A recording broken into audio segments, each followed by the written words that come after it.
Yo, it's all about realness. Ain't no time to dim that light. We were made to shine, so let's go. Oh, I gotta let it shine. No more dimming what's divine. I was born to be this way. Ain't no mask, no role to play. You ready to step into a more authentic aspect of yourself? Are you tired of placating and ignoring your true desires and passions? Well, learning to allow yourself to be vulnerable and to embrace your true self, it leads to a deeper sense of fulfillment and happiness. And I'm here to be a living example. And I'm beginning by answering approximately 100 questions directly related to aligning with one's true desires and passion. So over the next 2 weeks, the seeds of transformation will be interlaced into the question and answer sessions that I'll be broadcasting here. Now, I want to welcome you back to the Blustrophecy. I'm Blue, and this is where I share my philosophy on divine alignment and authentic living, helping you step into your resonance with your true essence and liberating you from the illusions, guiding you into transformation and intentional living. So let's dive in together and explore the possibilities of growth and transformation with tonight's questions and answers.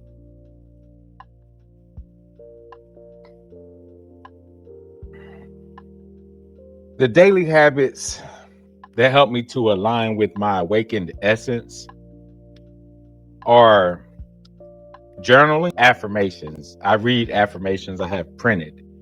And these things, they truly help me to remain awakened to my essence. And when I'm fully present and connected to my intuitive gifts and my authentic voice, it naturally emerges and I'm able to flow in that essence.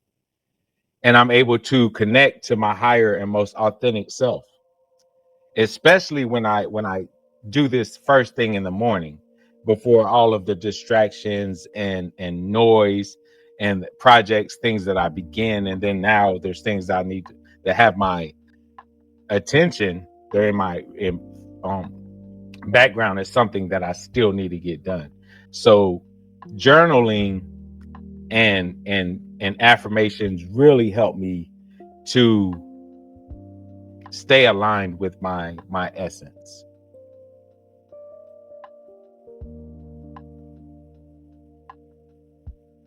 Surprise, the answer when I searched for it is here on my YouTube channel, is where I feel the need or feel the urge to seek external validation instead of internal confirmation. Now, I know and I believe that resets are okay, but here on this channel, I've had maybe 3 or 4 resets. Recently, I had unlisted over 500 videos, and I said that it was to realign with my purpose. I guess that's just what I was telling myself, because now here, when faced with this question, I'm convinced that most likely I did it because I felt overwhelmed and lost in the expectations of others and the demands of YouTube. YouTube is a tourist outlet that requires a lot of different tasks to be learned, skills to be gained, and things to be learned to be able to execute here properly. And then when you take on too much, it causes YouTube, which is supposed to be fun and exciting and a way for me to serve in my purpose, it becomes a job and something that's draining or even something that I did not want to do at sometimes. And then when you look at the analytics and you see all of your hard work that you put into it, and nobody watches more than 30 seconds of the video, and this continues to happen, it does do something to you. I mean, I'm not completely free of ego. I mean, I put a lot of time and energy into studying various different topics to be able to put a script together to even be able to bring it here. So now what I've decided is that through this process, we're going to do the Blustrophecy. Currently, I'm doing the Blustrophecy every day. We're going to see what days work. I would like to continue every day after the first 100 days, but I'm probably going to choose several days out the week, maybe 4 or 5 days that I do it, to give myself a day off. But it's really hard to go through our lives and not at some point consider the external expectations of others, and for us to want to be able to be acknowledged for something. So it's not that I want to beat myself up or judge myself for seeking external validation, but learn that the external validation is not what counts. It's really the intention of seeking to fulfill my purpose and to live authentically. It doesn't matter if anybody watches these videos, as long as I'm making the videos and I'm being authentically me when I'm here doing it, so that it gives somebody the opportunity, whoever stumbles across the video, to be able to experience alignment and authentic living, especially in a world where the majority of people are depending more and more on AI to do the thinking for them. It's an unfortunate place for us to be in. Now, I'm just going to move on to the next question because I want to make sure that I keep this video short.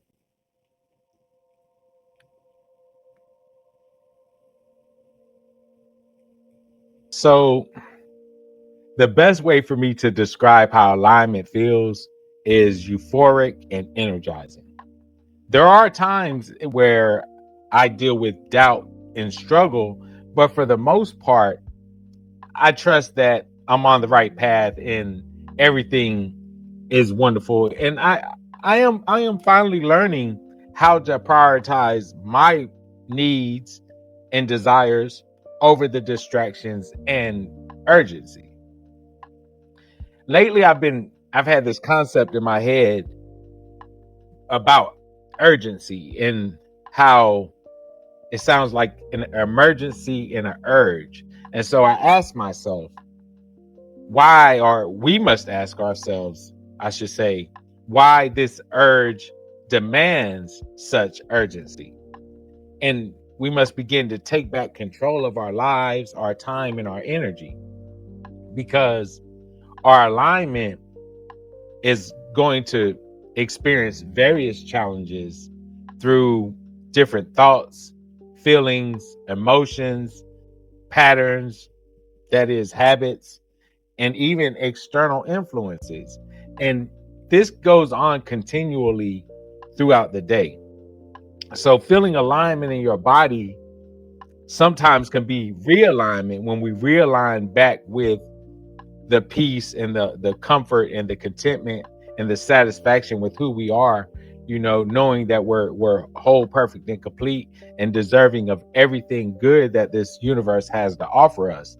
And we have to realign with ourselves often when things tend to pull us in different directions, whether it's the thoughts, feelings, emotions, habits, or external influences. These things, we all experience these no matter where we are in our lives. I mean, even if you were secluded on an island, you would still experience thoughts, habits, and emotions and feelings. So these are continual for all of us. And so we have to continually realign. And what I guess, if stillness has a feeling, then that's what I would say that it feels like. It feels calm, it feels still, it feels euphoric and energetic, because every time that I realign with my purpose, realign with the divine me that's on the inside, it always feels really energizing and strength giving and life giving. So that's the answer to that question. And we're going to go ahead and move on to the next question.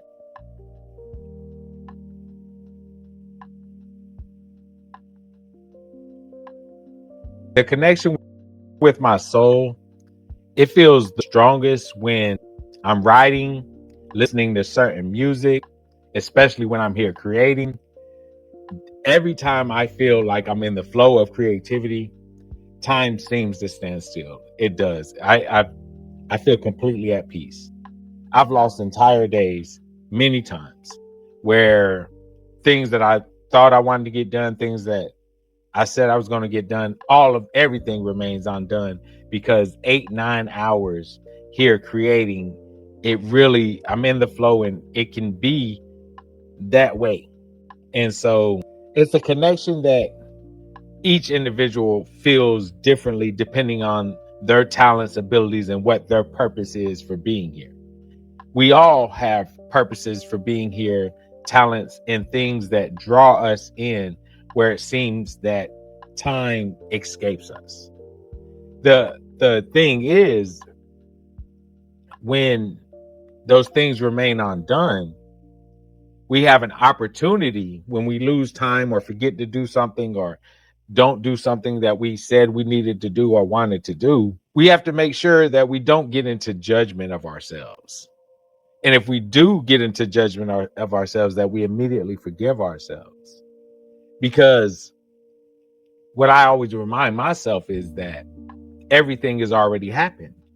I've already been to the finish line and back, and everything that I desire is already for me. And so therefore, that was supposed to happen. And it actually has no impact on the completed vision or the accomplishment of my goals. And that always leads me to have an experience, leaves me searching for the lessons inside of the circumstance or situations I find myself in. Because then I can use those lessons and blend them into the discussions here on my podcast. Because there's power inside of every experience. And when we learn from those experiences and we search for meaning in every moment, our life begins to transform. It genuinely will become a new way of living for us. So feeling connected to our soul is a very significant task. But first we have to become self-aware. And hopefully if you're here with me on day 3, you've watched day 1 and day 2 and you've worked your way up to here. And so therefore you kind of know what connecting with your soul is. And if not, it will become more clear if you just stick with me. We'll make sure that everything gets taught throughout the next couple of months for sure. And you're going to understand how divine alignment works, what divine alignment is, and what it feels like to live an authentic and purposeful life.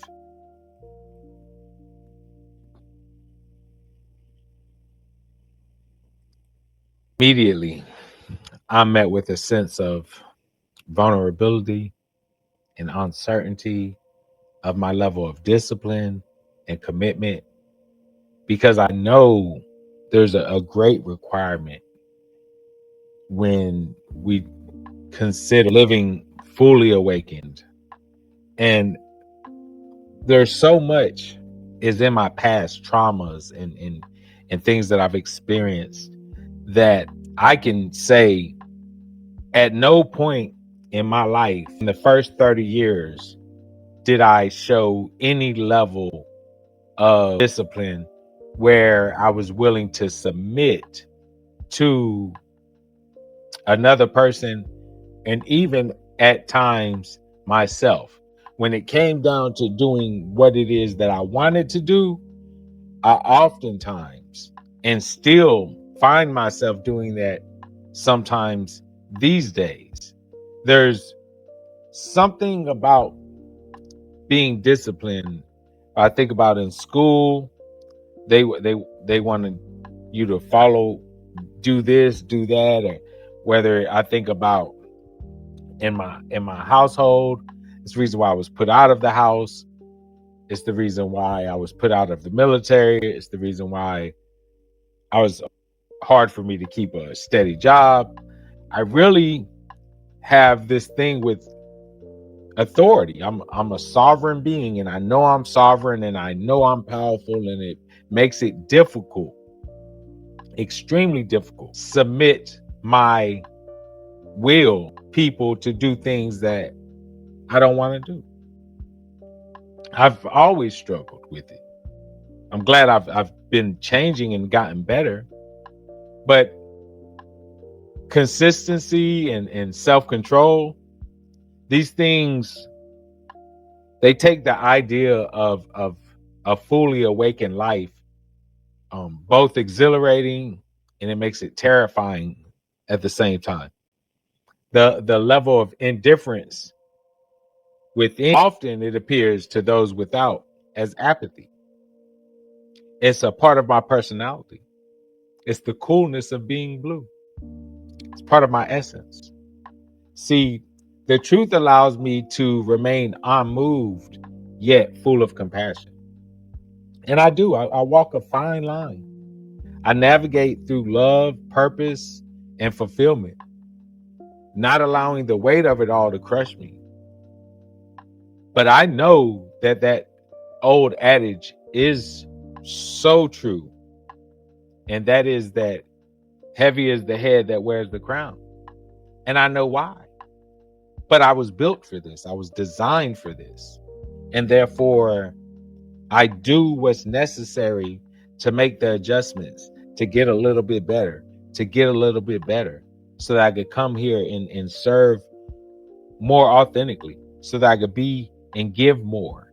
Because the more I open more, the more I become more vulnerable, the more I learn and I'm able to be changed.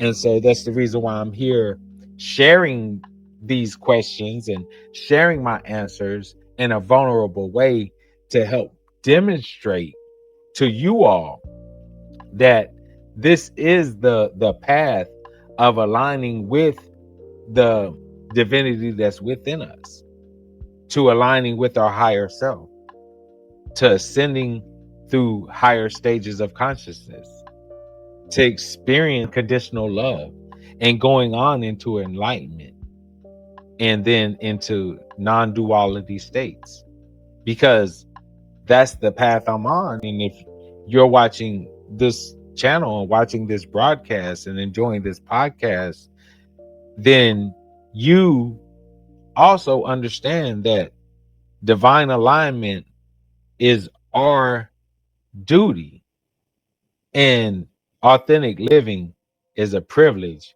of those who live unafraid of what others might say and enjoy being themselves. So that's what we're here doing.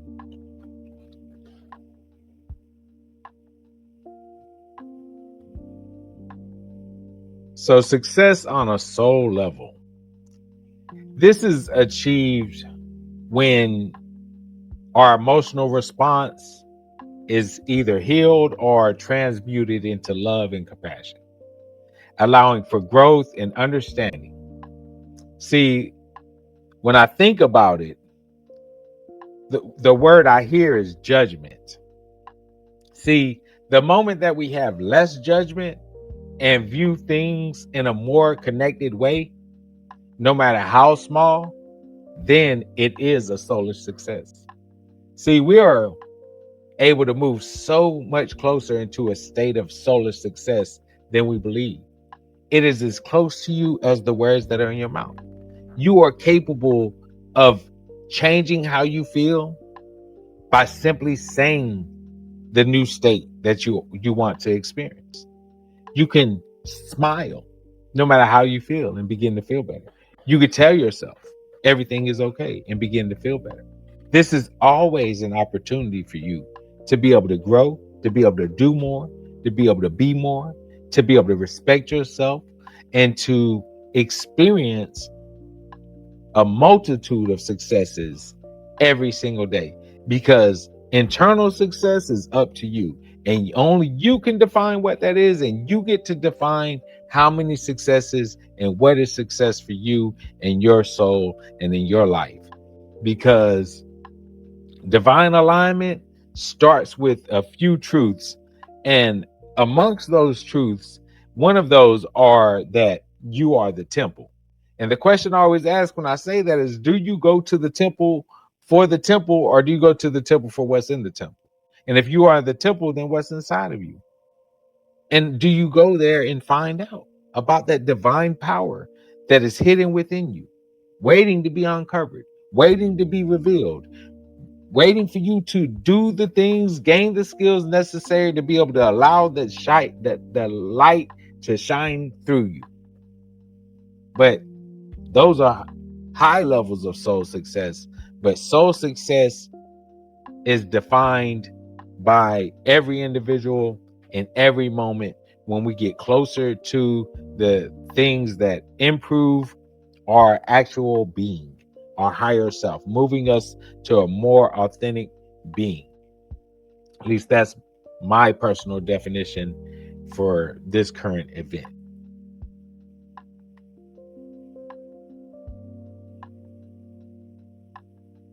There's so much that's unknown, and I'm ready to embrace that this is a new beginning. This new stage is a new transformation. Nothing I've done before now even matters. I must continue going forward. And there's so much more ahead of me. And much of it is unknown. But I'm still the one that must navigate the course. Through the murkiness, through the darkness, I must shine my light, trust that I'm on the right path, and move that direction with calmness, peace, and success, because I'm willing to embody the growth that's necessary for this next stage of life. Now, as we conclude this exploration into embracing our authentic selves, it is essential for us to recognize that stepping into your true desires and passions isn't a journey for the faint of heart. It requires courage, vulnerability, and a commitment to navigating uncertainty.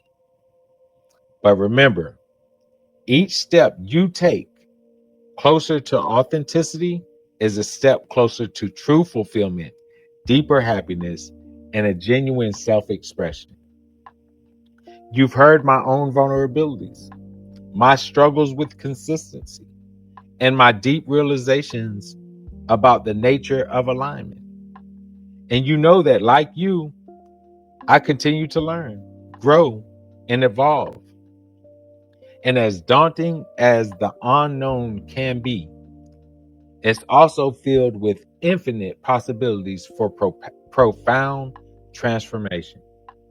So today, I encourage you to embody your truth boldly, trust your intuition, and align daily with the practices that nurture your awakened essence. I want you to let go of those external validations, release judgments, and remember that every moment carries within it the seeds of meaningful growth.